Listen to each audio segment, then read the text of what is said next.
널 기다렸어.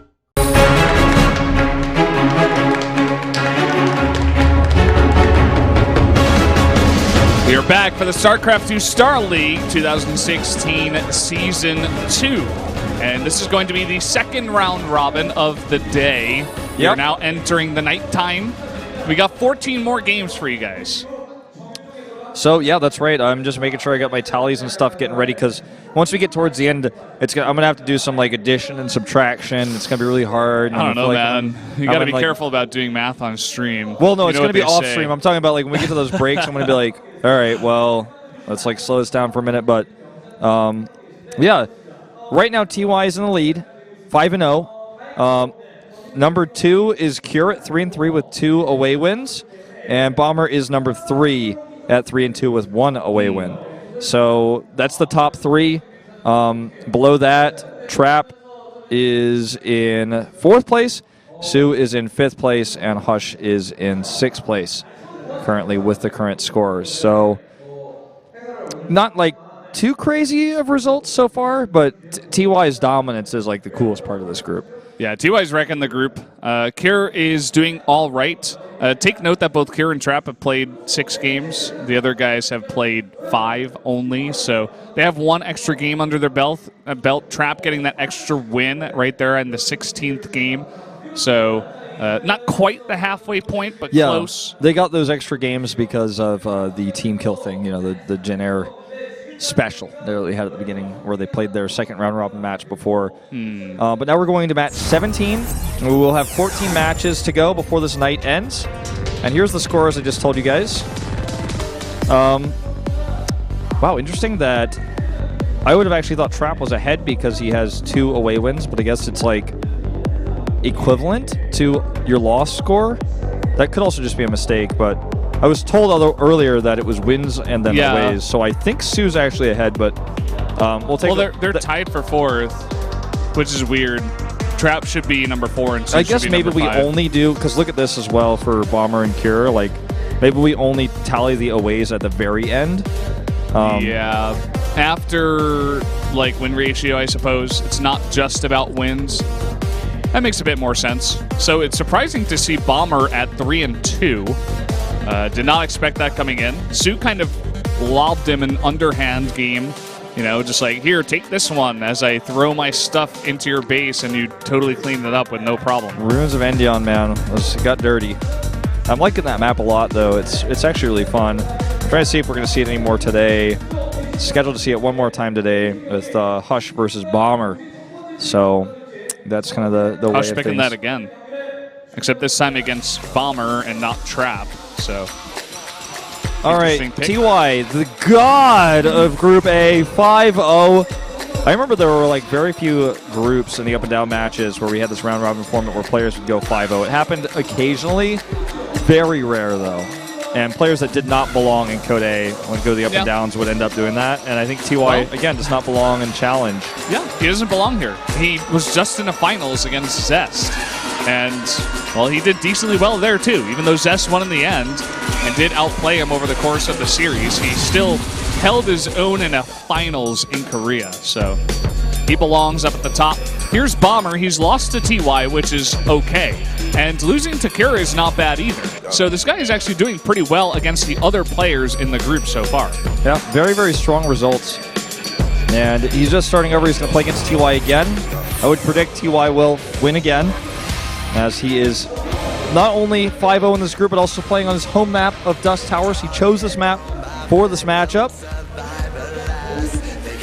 And this is going to be a fun one. Bomber trying to get his revenge. And this is TY's map, so we could see some away cheese. That's what I'd like to see coming into this one. Me too.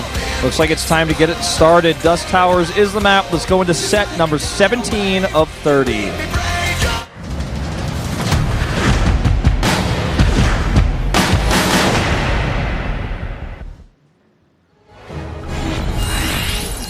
Here we are on Dust Towers once again. And the Red Terran up in the top right. It is Bomber from the Afrika Freaks. Actually, it's TY. Oh. my bad. Okay, Oh, actually that's it is, TY. yeah. No, yeah. They switched the colors. It's all biggie. good. Here's Bomber, though, the bottom left in blue. He fixed his headset hair. That's good news. He always looks handsome, but like now he looks basically at his full potential of handsomeness. And let's see what's going to happen here. Like, I want to see a little bit more of that away cheese. It's actually. Where's the 2 racks? Come on. It's not a thing, but we're trying so hard to make it a thing. I think we had 2 cheeses on away. I think. Something like that. There was one real away cheese. It was the first game we had where Trap went for the proxy robo on this map and then 6-gate all in with Immortals and Warp Prism. But I forget the other one. Oh, it was Sue. Sue did the away cheese. He's done a few away cheeses, basically. I mean, that was the Against Bomber. What did he do on the Invader against He did. TY? He did a Nidus attack that failed after he got behind. Yeah, that's not really away cheese. It's not really away cheese. But the game against Bomber is definitely away cheese. We've had like 2 or 3 of these. Like it's a thing. All right. It's declared a thing. Okay. I'll go with you on this. 3 out of 17. Yeah, I mean, It's like 1 out of 5 games-ish. A little bit less than that, but 20% of the time, that's a big chunk. well, just looking at this game right now, it's like pretty even in openings. A much faster CC for Bomber.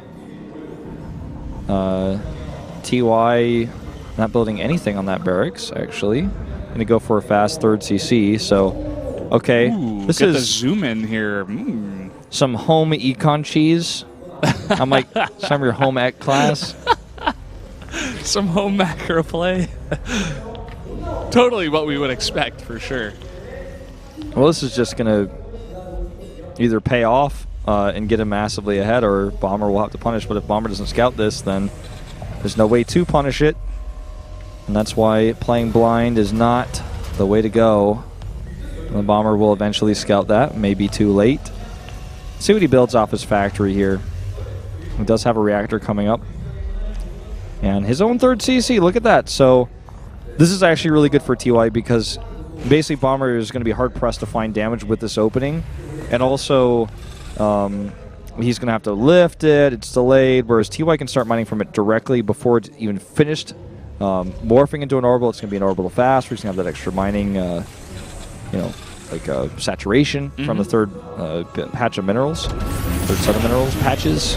I'm like, well, we're on game 17 here. But, yeah, I mean, this is a really good opening from TY so far. Not that Bomber's opening is bad, but because he doesn't have information, his greed is going to give him an edge. Yeah, I mean, Bomber's making a Cyclone at this point. Pretty much going to be useless because there's nothing from TY coming across the map. I guess the Reaper, like he hardcore shuts down the Reaper here with this Cyclone, but obviously that's not very worth it. So TY getting even further ahead. Bomber committing to not very worth units. Yeah, not very worth at all.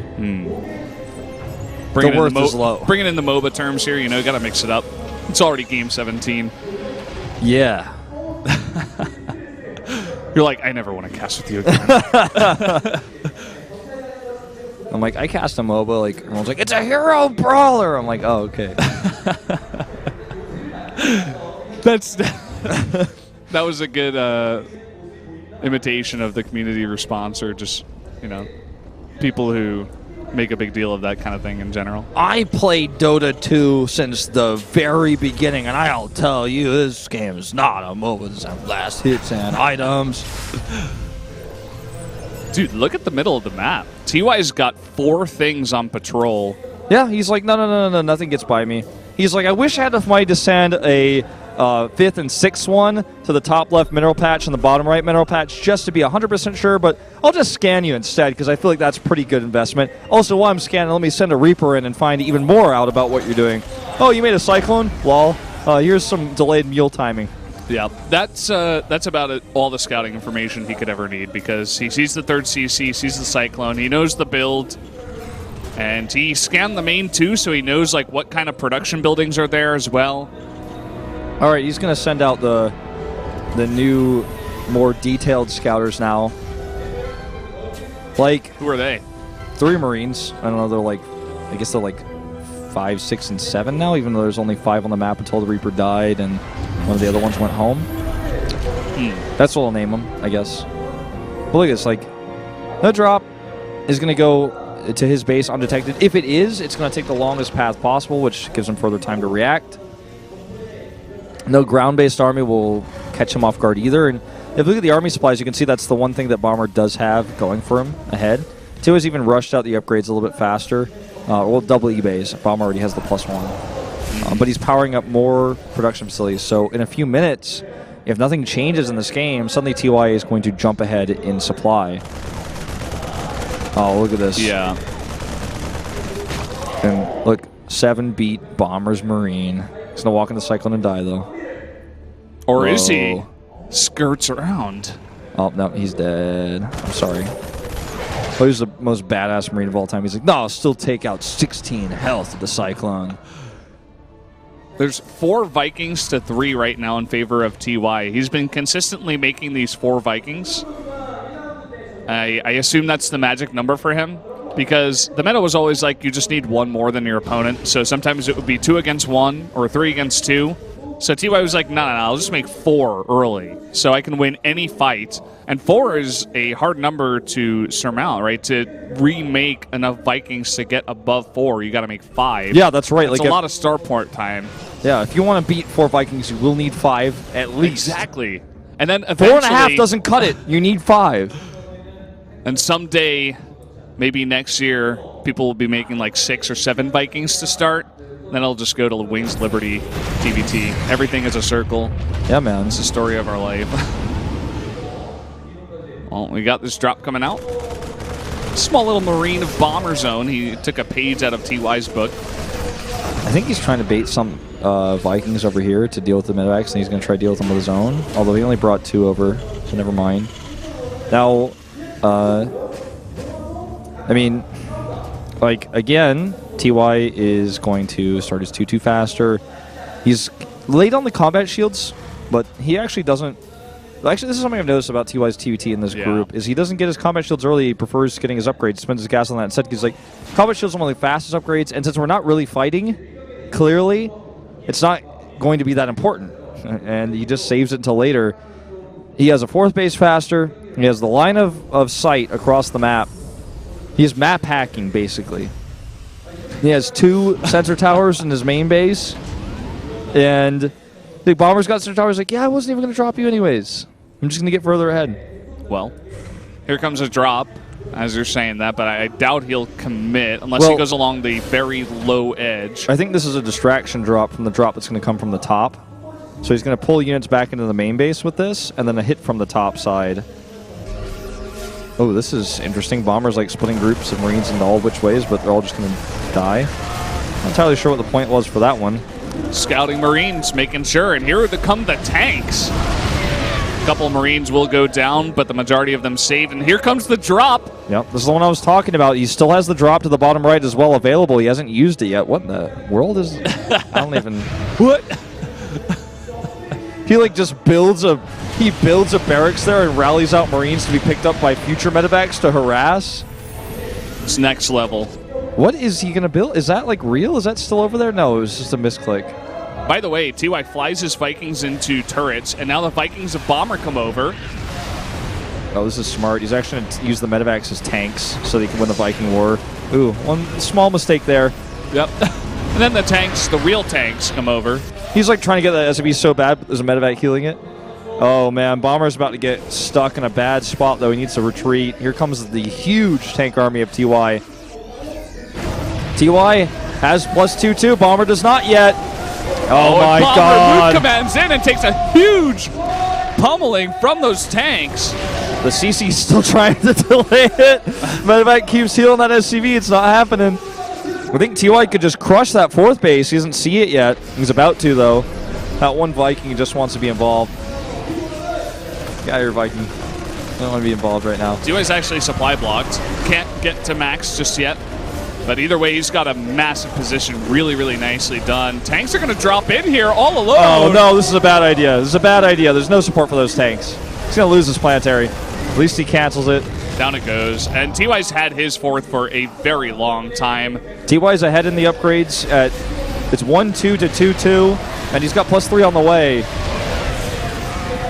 He's not going to attack into this, although this is something that Bomber found success with earlier today, until TY did finally shut him down. Yep. Notice that TY's not actually making any more supply depots. He's just making more CCs. He's got that one there that's going to make it so he can max out, and he's just saving those extra 100 minerals, I suppose. It's really just clean play out of TY. Yeah, you don't need those depots. Yeah. It's like it's like next level thinking. Yeah. It's just like, you know, when you can't improve anything else, I guess you might as well just make one less supply depot than the guy who's making a mistake. Yeah, I'm trying to think of like a real life example as to why you'd want to do this. It's like, okay, well, would you rather, if you need more toilet paper, do you want to just grab one roll every time you need it, or do you want to get the cheaper one at 12? That's like basically what we're seeing here. Whoa, big group of Marines all alone out here from Bomber. And he's like a shark in the water. He's looking for blood. He's going to have to stim again, but he has so many medevacs here, I don't think it'll be a problem. Looks like TY's in the fight. The concave at the top of the ramp, and if you ever thought concaves weren't powerful, look at how much that actually delayed this push. TY has sent the rest of his units back. And he's still having a hard time dealing with this, sending a bunch of his Marines back here. The tanks are left all alone. I think he's hoping Bomber's going to walk into those, but Bomber's getting a good amount of damage done here, killing a lot of the expensive barracks, so the long build times of those means like every unit he kills here is going to be harder to replace. +3 attack is not done yet for TY, but it's getting closer. Okay, this is what he was hoping for, is a big move command in these tanks. Kills a lot of those Marines as a result. +3 is done. A lot of these units get out. Can he get that one? No. So a nice move by Bomber. That's one of the ways that he won his game. I forget who he was playing against. I think it's Bunny. But just another Terran on this map, just going for a big walk around with a bunch of Marines, like 6-7 medevacs worth. Well, despite the fact that he killed a lot of those barracks, TY is still basically maxed out. He's not replacing those, which is somewhat worrisome, but he has the money to. Planetary is going up, more reactors going up. Looks like he did replace, or, you know, added reactors on the new barracks back at home. Just not adding any barracks himself, like adding barracks themselves. +2 finishing up for TY to put him the same upgrades on tanks. He does have the armor, so he's 3-3 to 2-2 in just a second here. When that finishes, about 15 seconds left to go on that. A great wall of TY here, holding down the fort. It's red too, man. He's not messing around. Repping China here. Oh god, this is a disastrous engage for Bomber. Tanks get caught here. Too many Marines, although with the SCBs over, I guess he makes it a decent trade. This is actually kind of crazy. And that's why some people don't like TBT. GG. That's it, yeah. He taps out. It's too far along. His gambit did not work trying to go around the tanks. And TY takes another win. He now sits at 6-0. And very much the favorite, as I said before, to get out of this group.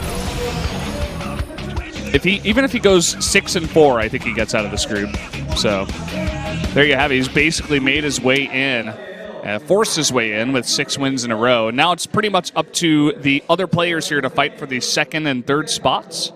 Yeah. And Bomber taking that loss, it doesn't fare too well for him. He was at 3-2, but now he takes another loss here. Again, it is against TY, so it's not the worst thing in the world. You know, he's probably going to win against the players that he won against last time, as long as he's playing up to his potential, if he is the better player. Yeah, I'm just trying to figure out if there's like an easy way for me to keep track of these scores. I guess I'm just going to do it in my head because I don't have enough time to write everything down. I write down the losses and keep track of those as well. But yeah, I think that TY gets out of this group easily. I'm trying to think of what score we would have to get out exactly. Just looking at the scores right now. To get out, I think even with the 6-4, he's fine. Yeah, especially because I think that actually just secured his spot. I think that 6-0 means that he gets out no matter what, because no one else can. Three other people cannot beat that score. It's impossible for 3 other people to beat that score. 3 people get out of the group.